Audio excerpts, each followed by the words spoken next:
Good morning. So I thought I would just share what I'm making for breakfast today. And so you did see that I did make some eggs, and then I added some spinach, and I have 2 slices of sourdough.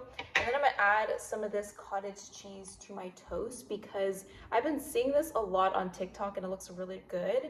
And then I also have this everything bagel seasoning, but it's Mediterranean, and I'll tell you, it smells like pizza. So we're gonna give this a go.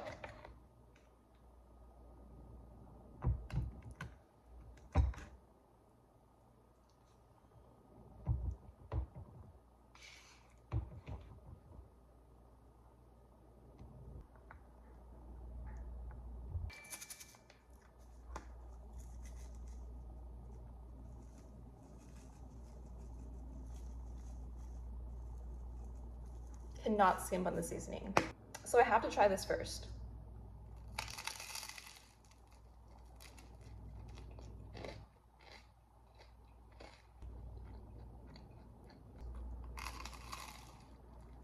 This is a really good combo.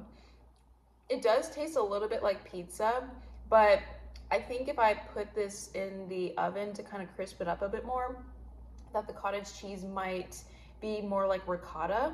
But this is really good. I actually think this is a really bomb toast combo, and you guys know I love my daily toast. And if you struggle to get in protein at breakfast and you're not a big egg fan, cottage cheese is another great way to get in protein. Not sponsored. This is just like, honestly, like one of my favorite brands. I also really like the Nancy's cottage cheese as well. She also makes, or I don't know, the company, they also have really good yogurt as well.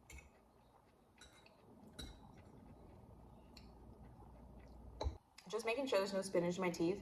But one thing that I did do to kind of add some more gentle nutrition to this meal is that I added some spinach, because I noticed that when I have more greens in my diet, I'm a lot more regular than if I don't. So that's just a simple way to kind of get in greens at breakfast without it like really being this extra thing that you have to do.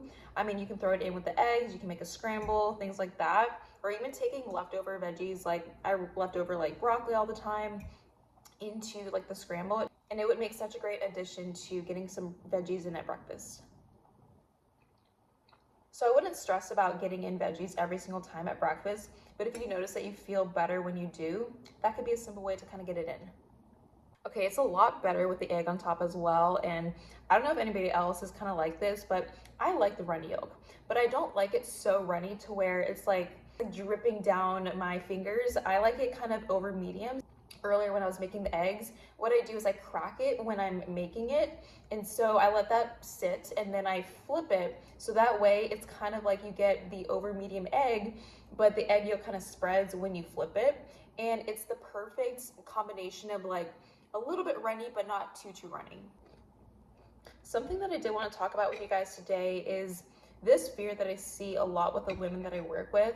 It's the fear of letting go of tracking and making meals and actually being intuitive without measuring, without weighing, and giving up that control of knowing what you're eating and like how much you're eating. But something that I want you guys to think about is how messed up the diet industry actually is.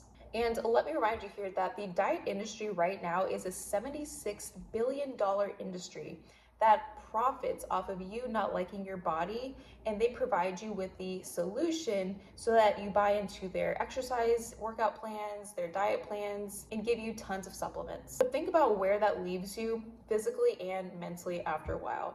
Because if you're anything like the women that I work with, you maybe have gotten yourself into a place where you no longer can eat a meal without thinking about numbers, the calories, the macros, how much protein's in that, how much fat's in that, how many carbs is in that, and you don't know how to actually trust your body without tracking.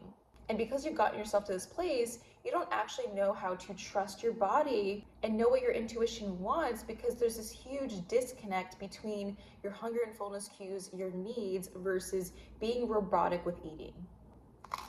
And I know many of you listening might be thinking, well, Emily, if I didn't track, I would just want to eat cookies for breakfast and 10 slices of pizza for lunch every single day, and I know that I would gain weight. And I want you to think about somebody in your life who does have a healthy relationship with food. They don't follow food rules, they're not tracking their food, and they listen to their intuition. Are they eating cookies for breakfast and 10 slices of pizza for lunch every single day? Most likely not. Or are they able to make food choices that support their bodies without the obsession? Because intuitive eating is not anti-health or anti-taking care of your body. You just no longer are letting food rules or numbers dictate every aspect of your day. That was super good.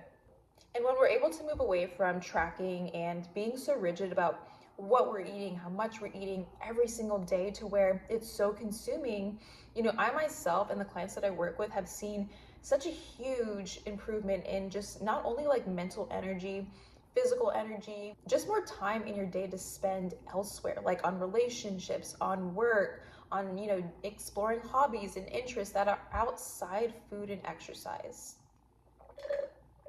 And I had a client recently tell me that she would spend her entire day thinking about food, planning out her next meal. While she was eating a meal, she was already thinking about what she was going to be eating next. And this client, she was a perfectionist. She's somebody who desires that control. And because of this, eating had become so robotic.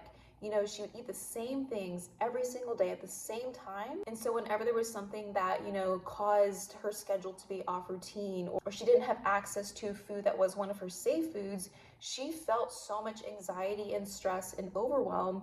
And that's not the way eating should be. She also didn't know when she was actually hungry or full because, again, she had gotten so used to being so routine and so structured that anything outside of that was not even a question. She also really got herself into this habit of always cleaning the plate because that in her brain was like her allotted amount of food that she was allowed to have.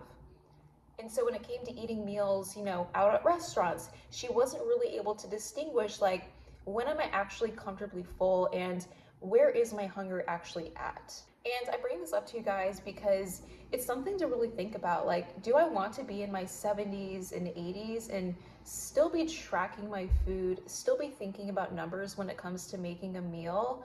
And do you want to be looking back at your life when you're older and realizing that you spent so much of your time, so much of your day thinking about calories and numbers and your step count and trying to be so perfect at everything, just to look back and realize maybe that wasn't what I was supposed to be focused on?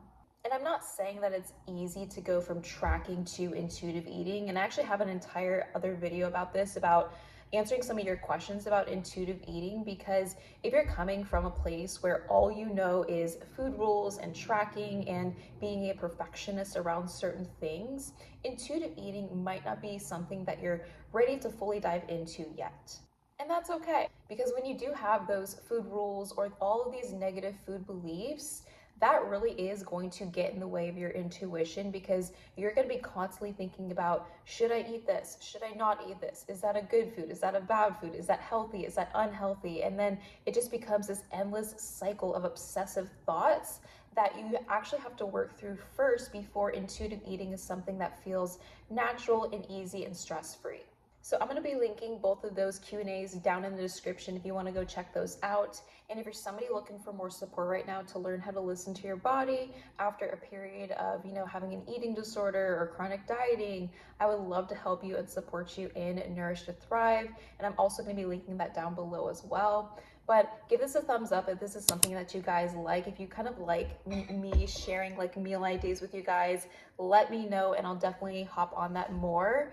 And if there is a certain like meal, like breakfast, lunch, or dinner that you want to see more of, let me know and I'll get right on that.